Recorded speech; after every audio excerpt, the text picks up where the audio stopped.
CDP class 42। तो पहला question आपके सामने है, एक मिनट रुको। फर्स्ट क्वेश्चन बिल्कुल टेस्ट की तरह ही लेकर के चलना है इसको। Who child centred education was advocated by which of the following thinkers? किसने क्या किया? एडवोकेट किया, वकालत की चाइल्ड सेंटर्ड एजुकेशन की इन चार लोगों में से। ध्यान रखिए, बताइए एक बार। सही है बात भाई, यहाँ चाइल्ड सेंटर्ड एजुकेशन की वकालत करने वाले जॉन डूई हैं इन सब में से। और इन्होंने प्रोग्रेसिव एजुकेशन की भी बात की है, प्रगतिशील शिक्षा, जो अपने आप में एक तरह की चाइल्ड सेंटर्ड एजुकेशन है, जिसमें बात होती है कोऑपरेशन की, ग्रुप में सीखने की, लर्निंग बाय डूइंग की। ये सारी बात होती है कि बच्चा करके सीखता है, समाज के लिए सीखे, प्रेजेंट लाइफ के लिए सीखे। प्रैग्मेटिस्ट थे तो प्रयोजनवाद की बात करते थे। इसके बाद नेक्स्ट क्वेश्चन है, acceleration with reference to gifted children means, यानी कि गिफ्टेड चिल्ड्रन जिनका IQ अच्छा होगा, उनके टर्म में एक्सीलरेशन का मतलब क्या है, संवर्धन का क्या मतलब है? पहला ऑप्शन है accelerating the transaction of scholastic activities, या फिर speeding up the transaction of co scholastic activities. Third option promoting such students to next higher level by skipping the present grade, या फिर accelerating the process of assessment. एक बार answer कीजिए फिर हम आगे बढ़ेंगे। बहुत बढ़िया, B option, C option mix दे रहे हैं आप लोग। देखो इसका सिंपल मतलब है promoting such students to next higher grade by skipping the present grade. Acceleration शायद आपने सुना होगा कि बचपन में एक क्लास छुड़वा दी, कि मैंने तो एक साल में 2 क्लासेस कर ली थी। दैट मीन्स कि कोई बच्चा था, वो गिफ्टेड था, अच्छा था पढ़ने में, एक तरीके से मान सकते हैं, तो उसको एक ग्रेड, क्योंकि चैलेंजिंग टास्क ताकि उसको मिल पाए, एक ग्रेड स्किप करा के दूसरे ग्रेड में पहुंचा दिया। एक साल में 2 ग्रेड करा दिए, या फिर एक क्लास को ही छुड़वा दिया। इसका बेसिकली नेगेटिव इंपैक्ट भी पड़ते हैं इसके, क्योंकि बच्चे पे ज्यादा लोड भी आ सकता है, हो सकता है वो अडेप्ट कर पाए ना कर पाए। बट ये एक स्ट्रैटेजी है गिफ्टेड बच्चों को डील करने की, ताकि वो बोर्ड फील ना करें किसी एक लेवल पे, क्योंकि उनका मेंटल जो लेवल है वो ज्यादा बेहतर होता है एवरेज से। आगे बढ़ेंगे। नेक्स्ट है, which of the following is the most appropriate activity for gifted students, यानी कि इनमें से कौन सी एक स्ट्रेटेजी एक्टिविटी एप्रोप्रिएट है गिफ्टेड बच्चों के लिए, जिनका मेंटल लेवल हाई है, जिनका 140, 130, 120 से ऊपर IQ है। बताओ एक बार। सिंपल क्या होना चाहिए, गिफ्टेड स्टूडेंट्स को आप क्रिएट करने का मतलब कुछ ओरिजिनल सोचने का, जिसमें हायर ऑर्डर थिंकिंग स्किल्स उनकी इन्वॉल्व हो। हॉट्स वाले क्वेश्चंस देते हैं हम उनको, क्योंकि इनका मेंटल लेवल अच्छा है। और यहां पर एक ही क्वेश्चन है ऐसा, right an original play on given concept. कोई कॉन्सेप्ट दिया है, उस पर कहा है अपना दिमाग लगा के कुछ ओरिजिनल, कुछ मौलिक प्ले बनाओ, कुछ नाटक लिखो अपने दिमाग से। तो इसमें उनकी मेंटल स्किल्स का डेवलपमेंट होगा, डाइवर्जेंट थिंकिंग लगेगी, हाई पावर लगेगी सोचने की।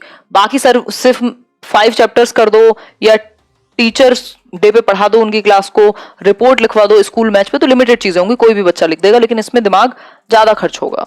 ठीक हो गई बात यहां तक की। आगे बढ़ेंगे नेक्स्ट क्वेश्चन पे। नेक्स्ट क्वेश्चन क्या है देख लेते हैं थोड़ा सा।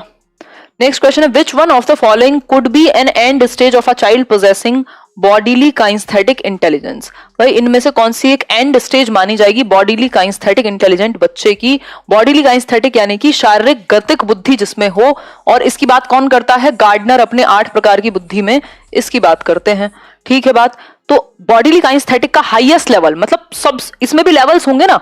एक व्यक्ति होगा जो बॉडीली काइंस्थेटिक है, जंप कर पाता है, रेस लगा लेता है, लेकिन बहुत लंबी नहीं कर पाता, तो इसमें भी लेवल्स होंगे। हाईएस्ट लेवल की अगर हम बात करें बॉडीली काइंस्थेटिक में बिल्कुल बढ़िया तरीके से, तो कौन सा लेवल या क्या बनेगा ऐसा व्यक्ति जिसमें बहुत ज्यादा हाई है bodily kinaesthetic intelligence? Bodily kinaesthetic मतलब बॉडी से एक्टिविटीज करने वाले।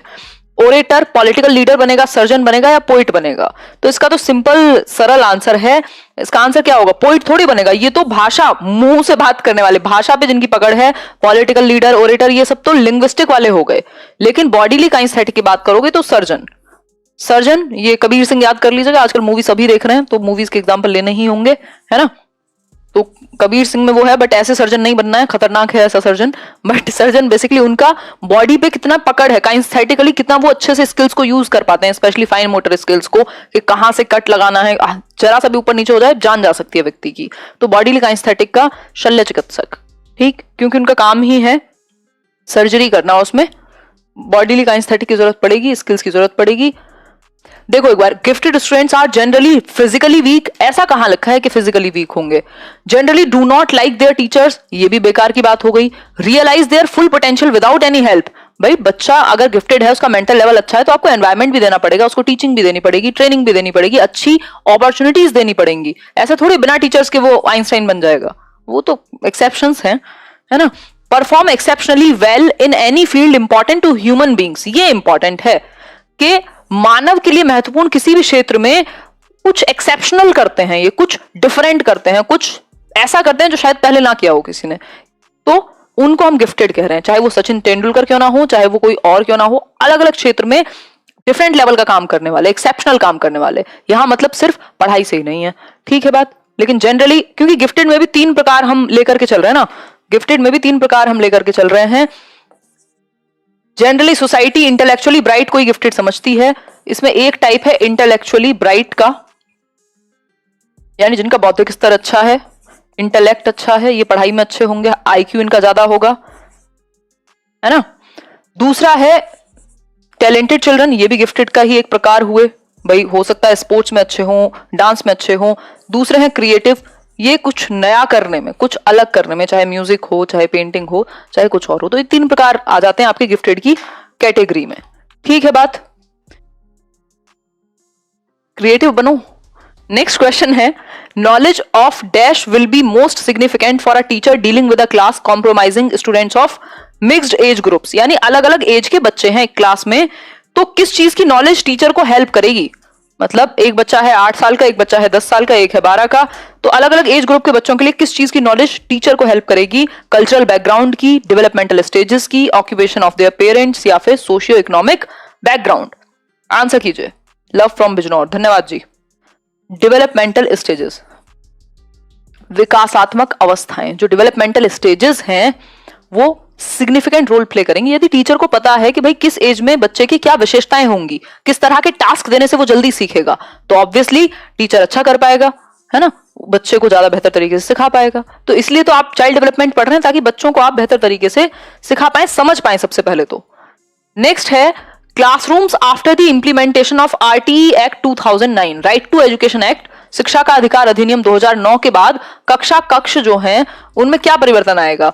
एज वाइज मोर होमोजीनियस बनेंगे, यानी सजातीय बनेंगे, एक जैसे बन जाएंगे एज के अकॉर्डिंग, या फिर एज वाइज मोर हेट्रोजीनस, या फिर unaffected as RTE does not affect the average age of a class in a school, या फिर जेंडर वाइज मोर होमोजीनियस। ध्यान से आंसर कीजिएगा, इसमें हम काफी चीजें सीखेंगे। आंसर करो। सी ऑप्शन, क्यों? आंसर होगा एज वाइज मोर होमोजीनियस, क्योंकि आरटीई बात करेगा 6 से 14 वर्ष के बच्चों की जो एजुकेशन है वो फ्री एंड कंपलसरी हो। दूसरा, 6 से 14 वर्ष तक के बच्चे यदि अभी तक उनको स्कूल में दाखिला ना मिला हो, तो उनकी एज के अकॉर्डिंग एज एप्रोप्रिएट क्लास में आप एडमिशन दिलाइए उन्हें। तो ऑब्वियसली एक क्लासरूम में एज के अकॉर्डिंग बच्चे होंगे ना, तो एज वाइज ज्यादा मोर होमोजीनियस हो जाएगी क्लास। ऐसा थोड़ी कि अफेक्ट नहीं करेगा, क्यों नहीं करेगा, जब 6 से 14 वर्ष के बच्चों को फ्री और कंपलसरी एजुकेशन की बात हुई है तो।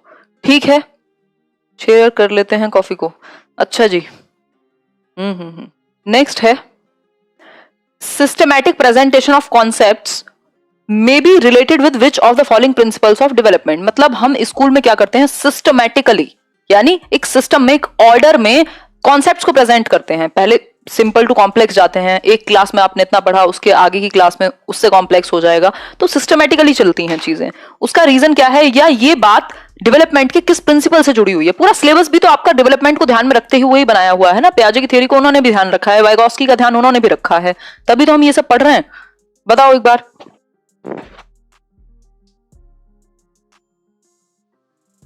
बफरिंग तो नहीं होनी चाहिए। आंसर करो एक बार। इसका आंसर है डेवलपमेंट इज रिलेटिवली ऑर्डरली, यानी विकास जो है सापेक्ष रूप से क्रमिक है। भाई एक सीक्वेंस में चलता है, एक ऑर्डर में चलता है। रैंडम चेंजेस को डेवलपमेंट नहीं कहते, मैंने आपको बताया था अगर आपने मैराथन में मेरे साथ आप जुड़े होंगे तो। लेकिन आपको लगा होगा ऐसी मजाक कर रही हूं मैं। ठीक, पेपर में पूछा जाता है रैंडम कुछ भी परिवर्तन, कभी भी कुछ भी पढ़ा दिया, ऐसे नहीं होगा। एक सीक्वेंस में चैप्टर्स भी, मैंने अगर सीडीपी का कोर्स बनाया हुआ है तो वो चैप्टर वाइज है डिस्कशन। सिंपल टू कॉम्प्लेक्स जाओगे, जब डेवलपमेंट के बारे में नहीं पता तो आप बाकी चीजें कैसे समझोगे। ठीक है बात। तो एक सीक्वेंस में, एक ऑर्डर में चलता है विकास। इस बात से जुड़ी हुई है जो संकल्पना है कि सिस्टमैटिकली ही हम कॉन्सेप्ट्स को प्रेजेंट करें, सिंपल टू कॉम्प्लेक्स जाएं। अब नेक्स्ट क्वेश्चन है आपके सामने स्कैफोल्डिंग के बारे में। वाइगोस्की को याद कीजिए आंख बंद करके और आंसर तक पहुंच जाइए। Scaffolding in the context of learning, learning theories के पक्ष में या संदर्भ में स्कैफोल्डिंग का मतलब क्या है, जिसको हम मचान कहते हैं, या स्कैफोल्डिंग भी लिखा आ सकता है। तो टर्म्स आपको इंग्लिश में भी पता होने चाहिए हिंदी मीडियम वालों को, ठीक। तो स्कैफोल्डिंग का सिंपल सा मतलब है सिमुलेशन होता है कि नकल करके बिल्कुल एज इट इज सिमुलेट कर देना। रिकैपिचुलेशन ऑफ प्रीवियस लर्निंग, जी नहीं। इसका सिंपल मतलब है temporary support in learning by adults. वो टेम्परेरी हेल्प है, जब तक आप स्वयं नहीं करना सीख जाते, कोई आपका हाथ पकड़ेगा, पीछे से साइकिल पकड़ेगा और आप साइकिल चला रहे होंगे, कोई बैट पकड़ना सिखाएगा, जब आप खुद मारना सीख जाते हैं तो पापा पीछे से हट जाते हैं। तो टेम्परेरी हेल्प, आप किसी एक स्टेप पे अटके हुए थे, मैथ्स का कोई क्वेश्चन है, आपको हिंट दिया, यही स्टेप फोल्डिंग हो गई, बस खुद थोड़ी सॉल्व किया पूरा। तो टेम्परेरी हेल्प है, वहां हेल्प दी उस स्टेप पे जहां आप अटके, उसके बाद हटा लिया। तो ये टेम्परेरी हेल्प है, अडल्ट्स के द्वारा दी जा सकती है। कोई भी व्यक्ति जो आपसे ज्यादा जानता हो, तो स्कैफोल्डिंग दी किसके द्वारा जाएगी, तो मोर नॉलेजेबल अदर के द्वारा। मोर नॉलेजेबल अदर, MKO, जो व्यक्ति आपसे ज्यादा जानता हो। एज मैटर नहीं करती, वाइगोस्की ने एज को इंपॉर्टेंट नहीं माना। Next question, the sentence madam drives a bicycle, इसमें खूब गलतियां करता है पूरा जहान कि मैडम ड्राइव्स अ बाइसिकल जो है, इसमें किस तरह का एरर है, बताइए एक बार। मैं अच्छी हूं शिवांगी, बताओ एक बार। कोई बात नहीं यार, बफरिंग हो रही है तो क्या कर सकते हैं, यहां से तो ठीक है। A, correct syntactically but semantically incorrect. बहुत ही बढ़िया, शाबाश। किसने दिया है आंसर? आंसर क्या होगा इसका? सिमेंटिकली, अरे यार, हाँ सही है, सही है। सिंटैक्टिकली सही है ये, सिमेंटिकली गलत है। अब ये क्या कहानी है, इसको समझेंगे। वाक्य विन्यास तो सही है इसका, सिंटैक्स तो सही है, स्ट्रक्चर तो सही है, कहां वर्ब लगेगी, कहां सब्जेक्ट आएगा, कहां ऑब्जेक्ट आएगा, ये बिल्कुल सही है। Madam drives a bicycle, madam subject हो गई, ड्राइव्स एक वर्ब हो गई, और बाइसिकल आपका यहां ऑब्जेक्ट के रूप में काम कर लेगा, जिस भी तरह से आप चाहें, ठीक। तो स्ट्रक्चर तो सही है, लेकिन मीनिंग सही नहीं है। सिमेंटिकली का मतलब है अर्थ सही निकलना चाहिए। ऐसा थोड़ी है मैडम चाय खाती हैं, चाय को खाते थोड़ी हैं, पीते हैं। तो कॉन्टेक्स्ट के अकॉर्डिंग सही वर्ड यूज नहीं हुआ मीनिंगफुली। तो सिमेंटिक्स का मतलब है मीनिंग सही निकलना चाहिए, सेंस तो बने कुछ। तो सेंस नहीं बन रहा कि madam drives a bicycle, drive नहीं करते ना, बाइसिकल को राइड किया जाता है। उसके ऊपर बैठोगे ना तो राइड किया जाएगा बाइसिकल को, ना कि ड्राइव किया जाएगा। गाड़ी थोड़े ना जिसके अंदर बैठोगे, तो जिसके अंदर बैठेंगे उसको ड्राइव करेंगे, सिंपल सी बात है। हॉर्स को भी आप राइड करते हैं, साइकिल को भी आप राइड करते हैं। देखो सिमेंटिक्स की अगर हम बात करें, सिमेंटिक्स की अगर हम बात करें, सिमेंटिक, अरे यार, सिमेंटिक्स की बात करें अगर, तो इसका मतलब है सेंस, मीनिंगफुल आना चाहिए सेंटेंस। ऐसा नहीं आपने सब कुछ स्ट्रक्चर तो सही लगा दिया और मीनिंग कुछ गड़बड़ आ रहा है कि मैडम चाय खाती हैं, खा थोड़े ना सकती हैं चाय को, पिएंगी, ठीक। तो मीनिंगफुली गलत है ये, सेंस नहीं है इसका। सिंटैक्स होता है स्ट्रक्चर, कि कहां सब्जेक्ट आएगा, कहां वर्ब आएगा, कहां ऑब्जेक्ट आएगा। स्ट्रक्चर तो सही है इसमें, स्ट्रक्चर में क्या कमी है ना। तो ये एक बेसिक बात है जो कि समझ में आनी चाहिए आप सभी को।